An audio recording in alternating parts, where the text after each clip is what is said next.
Francisca. Pole sana Baba Madama, pole sana Baba Nuncio, poleni sana maaskofu wakuu, poleni sana maaskofu,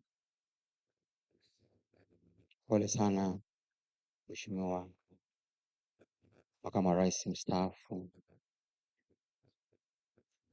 poleni sana mapadre Kondoa na wote mliofika, poleni sana watawa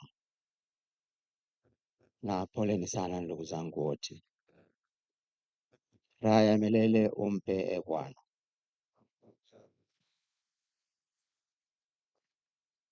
Baadhi yenu mliwahi kumsikia Kardinali Newman. Huyu akiwa bado kijana aliishi kule Italia,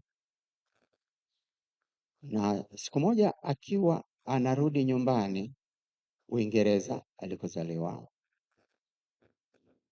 akiwa kwenye meli, zile meli zilitumika sana. Walipofika eneo la Sicilia, meli ilipata shida kidogo, ikachelewa pale kwa siku kadhaa. Naye katika kipindi kile ambacho meli imechelewa, akaugua sana tu mpaka akafikiri anakufa, mwisho wake umefika. Akiwa katika hali hiyo ngumu, aliandika maneno yafuatayo: mwanga niongoze katika hili giza, mwanga wa Mungu niongoze katika hili giza. Naandika Newman. Wakati kilikuwa ni kipindi cha giza, lakini hakukata tamaa. Bado aliamini katika mwanga wa kimungu. Ndugu yetu Askofu Bernardin naye ninamwona kama Newman. Nilikuja kumwona wiki mbili kabla hajaenda Nairobi kwa matibabu.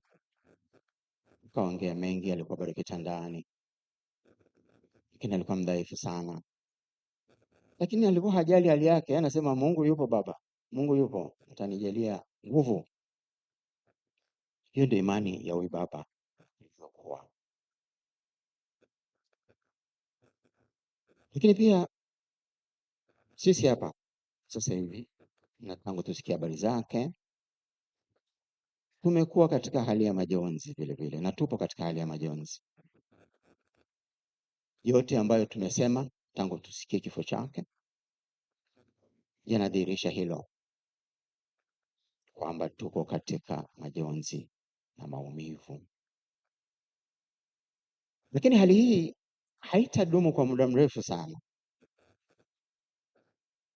Ni kwa sababu tunajua kwamba nguvu ya Yesu mfufuka itajaza utupu aliouacha mwenzetu.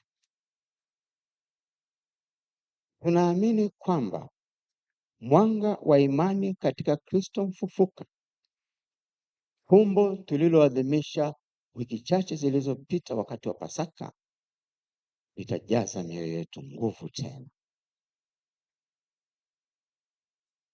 Huu mwanga wa Kristo ninaozungumzia ulianza kule Galilaya, lakini ulikuwa kwa ajili ya dunia nzima, sio kwa ajili ya Galilaya tu. Ndio maana Bwana wetu Yesu Kristo aliwateua wale mitume wake na kuwaambia wakasambaze huo mwanga ulimwenguni kote. Nimesikia katika Injili Kristo anasema, nifuateni nami nitawafanya wavuvi wa watu. Nimesikia sasa sura 4. Anapowaambia wakawe wavuvi, anawapa mitume utume maalum. utume wa kupeleka habari njema kwa dunia nzima, kupeleka imani kwa wasio na imani, kupeleka matumaini kwa wasio na matumaini, kuwapa nguvu walio dhaifu na kuwafariji wanaolia. Saa hii tunapomsindikiza ndugu yetu huyu aliyekuja duniani hapa na akateuliwa na Mungu kutangaza habari hiyo njema kama mitume, tunakumbuka huo utume maalum. Mpendwa wetu Askofu Bernardin Mfumbusa aliitika wito huo kwa nguvu zake zote na akafanya hilo kila siku. Ratiba yake ya kichungaji inadhihirisha hilo, na mipango yake mingi ya maendeleo katika jimbo hili inajisemea wenyewe kama tulivyosikia katika wasifu wake. Amefanya mengi kwa jimbo hili tena kwa upendo mkubwa. Amefanya mengi katika kanda yetu ya Dosiko, kanda ya kati, Dodoma, Singida na Kondoa, tunaitwa Dosiko sisi. Amefanya mengi katika kanda ya Mesea, kwa kanisa lote la Afrika na dunia nzima. Hata alipochoka kwa ugonjwa wake, bado alikuwa tayari kutumikia, na hakika amefanya makubwa. Anastahili kupongezwa. Elimu yake, moja ya vitu ambavyo kwavyo tutamkumbuka sana ni ubobezi wake katika elimu.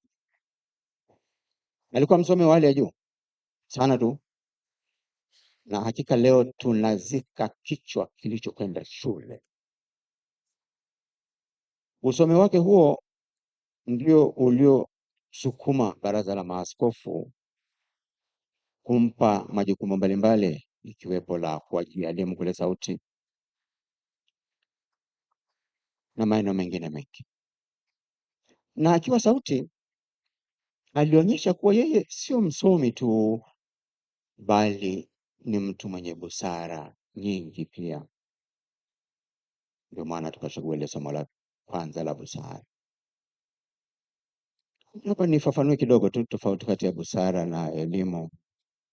Wengine huwa tunachanganya hayo mawili. Mtu hupata elimu kwa kusoma vitabu na kwa mang'amuzi ya maisha, hilo mnajua. Busara kwa namna fulani inafanana na elimu, lakini asili yake ni Mwenyezi Mungu, sio vitabu. Kwa hiyo busara ni ya juu zaidi kuliko elimu,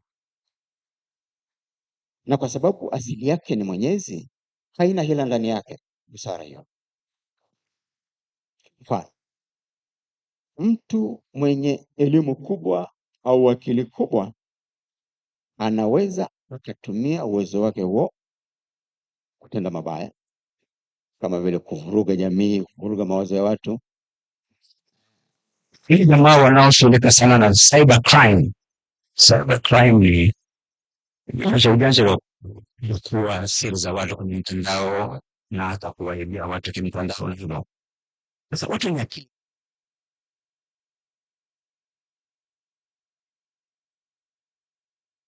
lakini akiwa na busara ya kimungu, yote anafanya sawasawa Mungu anavyopenda. Sasa tumweke Askofu Msumbusa katika hili equation, kama kumpa hesabu equation. Tumweke sasa kwenye hilo equation. Nilianza kwa kusema kuwa Askofu Msumbusa alikuwa msomi sawasawa, lakini kwa kujua kuwa elimu peke yake haitoshi, aliomba sana na kuishi kwa nguvu zake zote busara aliyopata kwa Mwenyezi Mungu. Kwa maneno mengine, aliishi kile tulichosikia kwenye somo la kwanza mzee Busara aliyotuambia. Hiyo ndio sababu iliyomfanya kanisa la Tanzania limpe majukumu niliyoshawataja, lakini pia akapewa majukumu mengine katika ngazi ya Afrika Mashariki na Kati pamoja na Afrika yote. na hatimaye askofu wetu hapa na labda nusu akipenda kutaja atataja kwamba siku chache kabla ya kifo chake, siku chache kweli, 3-4 tu, Baba Nuncio alikuwa amemletea habari kwamba amechaguliwa kushughulika na masuala ya upashanaji habari, na Baba Mtakatifu alimchagua na kwenye hilo jopo la wataalamu hao, na alikuwa mwezi ujao aende Kigali kwa mkutano wao wa kwanza. Lakini basi Mwenyezi amemwambia Kigali yako ni mbinguni kwangu. Mpendwa, ulitaka Mwenyezi Mungu atupe mtu wa namna gani zaidi? Asante Mwenyezi kwa zawadi ya Baba Mkombozi. Sasa leo tunapomsindikiza katika safari yake ya mwisho, nipende kumwomba hii daima ainue vijana wengi zaidi kama Baba Mkombozi, wenye uwezo mkubwa wa kiakili, wenye busara, ambao wataendelea kuitumikia kanisa pamoja na jamii ya Watanzania. Lakini pia nimwombe Mwenyezi atupe busara sisi wote ndio viongozi na sio viongozi, haidhuru wawe na mtu wa namna gani. Mungu atupe busara itusaidie katika kufanya maamuzi. Mungu atufanye tuwe na hofu ya Mungu katika utendaji wetu. Kwa nafasi hii pia nipende kutaja changamoto iliyopo katika jamii ya sasa hivi kuhusiana na elimu. Kuna hili la tuition. Kila mzazi mwenye uwezo anataka mtoto wake apate tuition. Nimeshangaa juzi nimeona hata wale wa chekechea wanaenda tuition. Sema kujifunza ba be tuition. Ugonjwa huo. Unapofikiri kinachotolewa darasani hakitoshi, lazima kiongezwe na tuition. Kwa hiyo kuna shida hapo. Shida huko darasani, ni shida labda sisi wazazi. Ni vizuri wanaohusika wakalitazama hilo. Kinachofundishwa darasani kitoshi.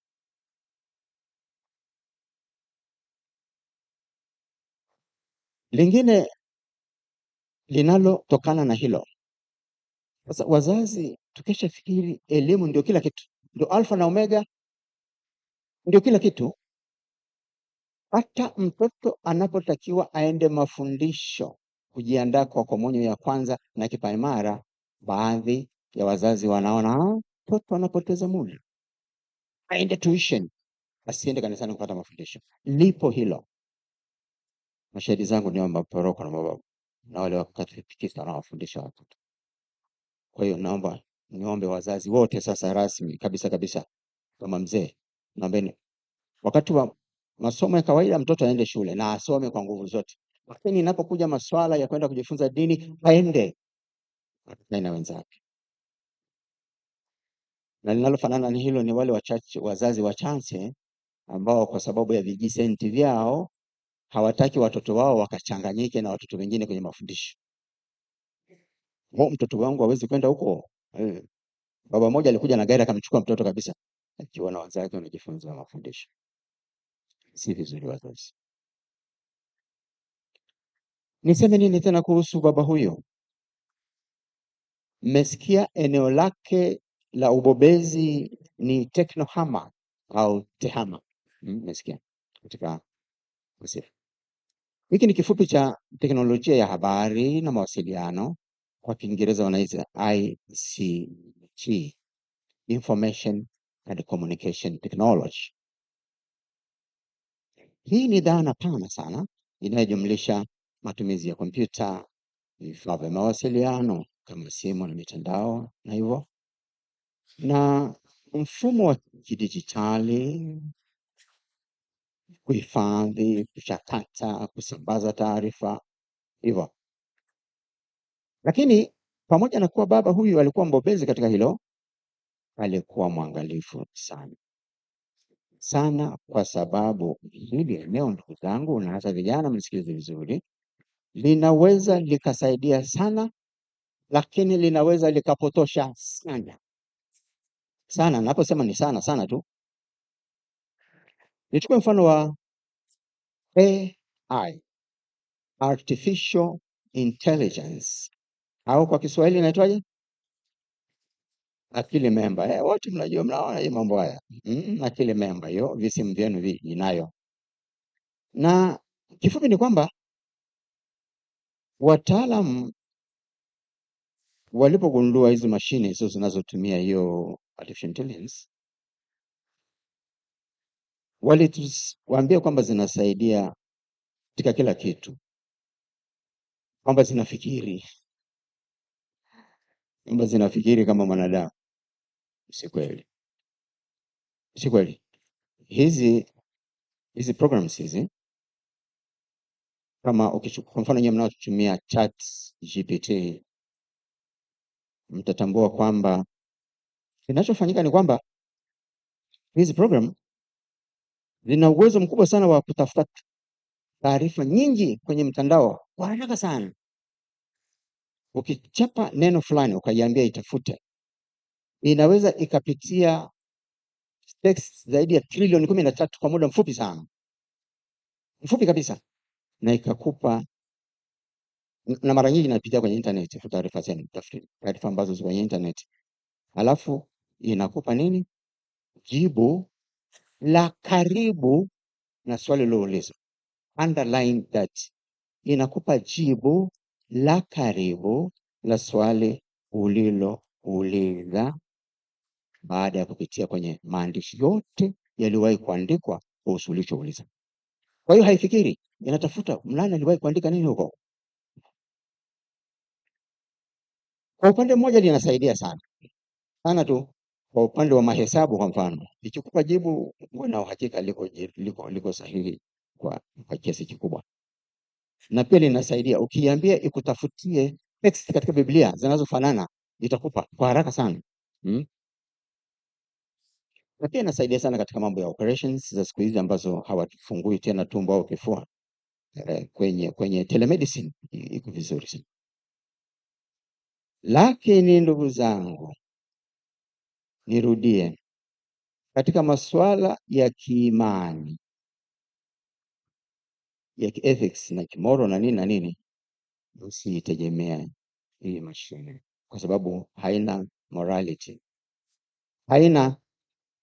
Inakupa tu jibu ambalo mtu fulani aliwahi kulisema. Kama mtu huyo hana maadili, itakupa jibu lisilo na maadili. Kama mtu huyo hajajifunza hicho kitu kizuri, hii itakupa jibu ambalo sio sahihi vile vile. Nitoe mfano. Nenda ukitoka kanisani kaandike, niambie Bikira Maria ni nani. Jibu la kwanza atakayokuambia ni mwanamke aliyeishi karne ya kwanza ambaye alikuwa mke wa Yosefu. Full stop. Ilitazama jana jioni kwa udadisi tu. Mtu wa kwanza anajibu hivyo. Sasa wewe kama ukibaki na hilo, utafundisha kitu ambacho ni potofu. Lakini ukiendelea kusoma, daima nakupaga majibu mbalimbali ya jirani. Kwa hiyo ninachotaka kusema ni kwamba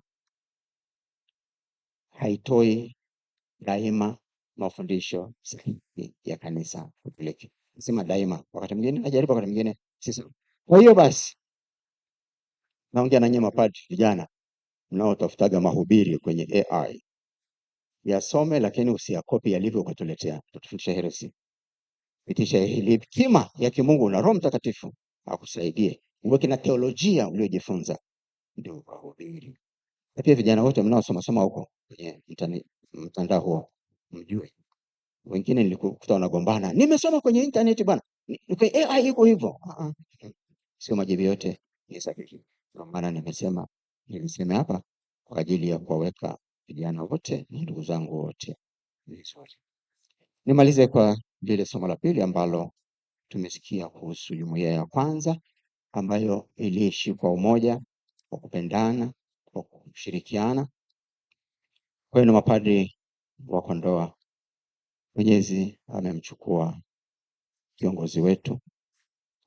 Niombe katika kipindi hiki cha mpito, najua tupata kiongozi wa kutusimamia kwa muda. Niombe tushikane kweli kweli, uwe kweli kama jumuiya ya kwanza. Atakayetuona aseme kama wale watu wa mwanzo waliona jumuiya wa kwanza wakawasifa, wakasema waone kani walivyoshikana. Na ninyi mababa, naomba mshikane hivyo pamoja na Wakristo wote, mshikane hivyo hivyo mpaka watu waseme pamoja na kuwa hawajapata askofu, lakini kweli wanashikana. Tumsifu Yesu Kristo.